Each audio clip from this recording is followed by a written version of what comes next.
Have you ever been relaxing in bed and smelt something burning and thought to yourself, oh, there is no way that's good news? Well, that's exactly what happened to me about 6 months ago. It was this pillow, Exhibit A, which had fallen off the bed onto Exhibit B, this wood burner flue, which comes up from the living room, through the master bedroom and into the loft. At this point, you're probably asking yourself, hey, that seems like a fire hazard. Shouldn't that be boxed in? Well, my friend, you ask great questions. So whilst I work out how to fix this, let me tell you a little story. In 2019, I hired a company to come and install my wood burner. Let's call them Cowboy Stoves. The company were HETAS accredited. That's important for later, but if you don't know, HETAS are a certification body that makes sure the person working on your wood burner is competent and that it's installed to building regs. So they've been at my house for about half an hour and I get a call at work to tell me they've drilled through into the next door neighbour's house. These neighbours had moved in the week before. I hadn't even met them yet. Oh, this is as far as I got today. Don't forget to keep your eyes peeled for the next part of the story. It's wild. So I get home that night and I knock on my neighbour's house and I say, hey, I know we've not met yet, but I'm the one who's drilled through your wall. They told me they'd been sat on the sofa and had seen 2 screws magically appear from nowhere and they thought, were they there before? They were really sweet about it and I'm sure the bottle of wine that I brought around helped too. But that wasn't the only surprise for me when I got home. I left Cowboy Stoves with strict instructions not to cut through any joists and they reassured me that they wouldn't have to. I think you can guess where this is going. They'd taken a 2-inch chunk out of one of the joists to force it to fit. So here's the thing, when it's integral to the structure, you can't just slice bits out like a cake. You can't just scoop bits out like a creme brulee. So needless to say, I was pissed. And there's more on that later because amazingly it gets worse. Anyway, back to my neighbours. The house next door was actually rented, so they needed to get in contact with the estate agents to arrange to go in and fix the damage. And so Cowboy Stove said, hey, pay us in full and we'll come back and fix it next week. And so I'm like, you cheeky little monkey.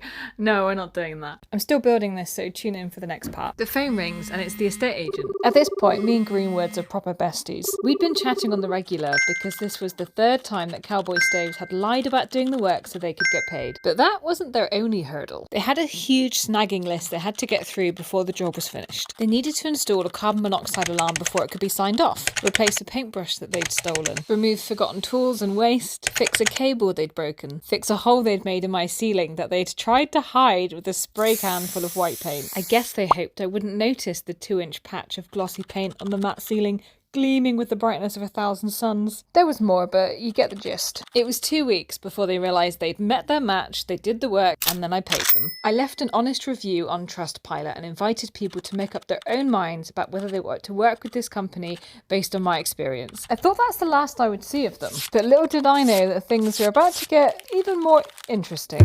When 3 years later, I find something really unexpected in the loft.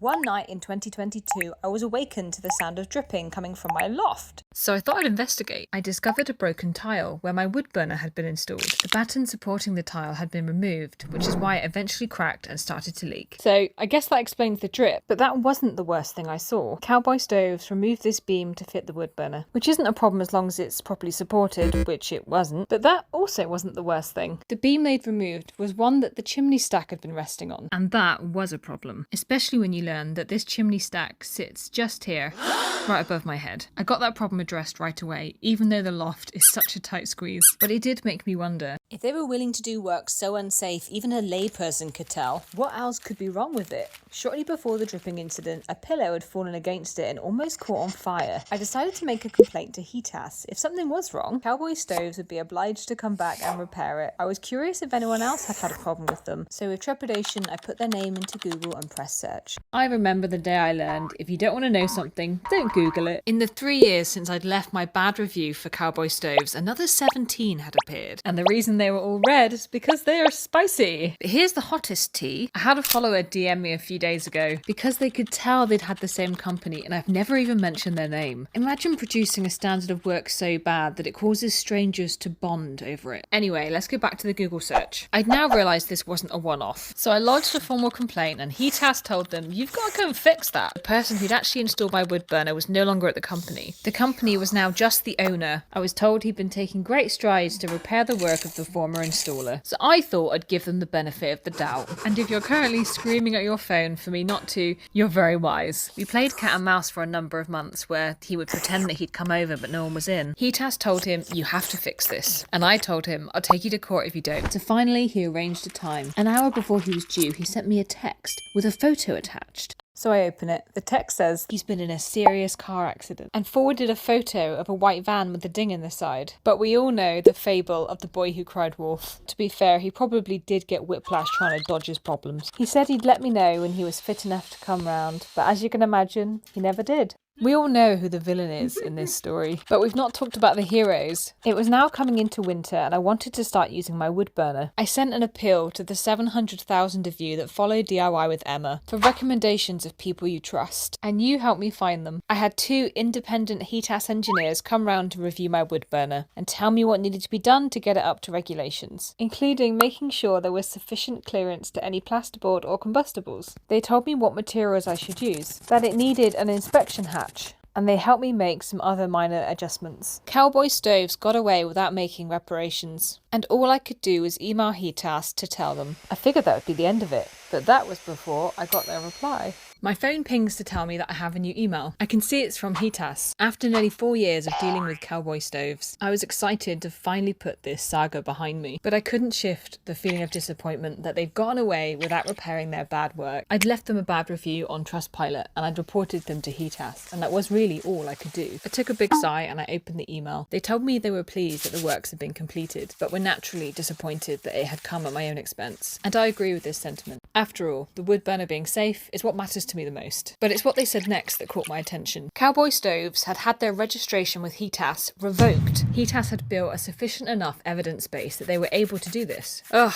I do love a happy ending. This doesn't mean that Cowboy Stoves can't continue to install wood burners, but it does mean that they no longer have the seal of approval from Heatas. So raising a complaint worked. I'd helped to have this registration revoked, and I could put this behind me. I filed my emails for safekeeping, and in doing so, I found an email from 2019 I'd completely forgotten about. My emails were ready for filing, and amongst them I'd discovered that I'd sent an email to Heatas in 2019, completely forgotten that I'd emailed them before. The wood burner had been signed off without a hearth, and whenever I used it I could smell burning, and because of this Heatas invited me to fill in a complaints form. But after a bit of googling I realised it was quite easy to fix. And fun fact, the video of me installing this was my 7th ever DIY video. But finding this email did get me thinking, what if I had have submitted a complaint in 2019? But we can't make decisions in hindsight. We can only make the best choice we can with the information we have at the time. In this case, I was just unlucky, and I don't want my experience to put you off from using trades. We're not an island, and sometimes we need help. We might not have the skills yet. It might be something that needs to be certified, or it might just be a job that we don't want to do. I'm looking at you, wallpaper stripping. One of the best ways to lower the risk is to have a recommendation from a friend. Read online reviews and rely upon word of mouth. If you're having a wood burner installed and you want to avoid this company, drop me a DM. And if you enjoyed this series, don't forget to follow for the next one.